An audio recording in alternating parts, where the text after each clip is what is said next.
हमने नूह को उनकी कौम की तरफ भेजा तो उन्होंने उनसे कहा कि ऐ कौम, अल्लाह ही की इबादत करो, उसके सिवा तुम्हारा कोई माबूद नहीं, तो क्या तुम डरते नहीं?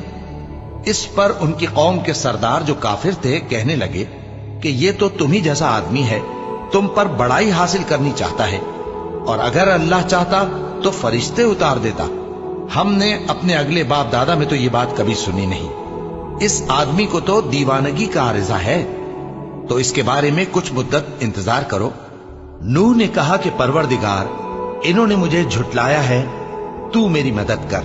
बस हमने उनकी तरफ वही भेजी कि हमारे सामने और हमारे हुक्म से एक कश्ती बनाओ।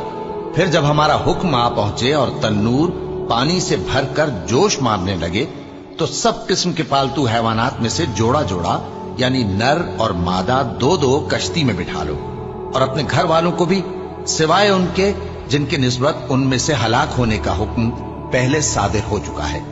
और जालिमों के बारे में मुझसे कुछ न कहना, वो जरूर डुबो दिए जाएंगे।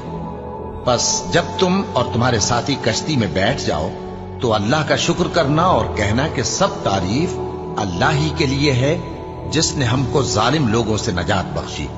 और ये भी दुआ करना कि ऐ परवरदिगार, हमको मुबारक जगह उतारियो और तू सबसे बेहतर उतारने वाला है। बेशक इस किस्से में निशानियां हैं और हमें तो आजमाइश करना थी।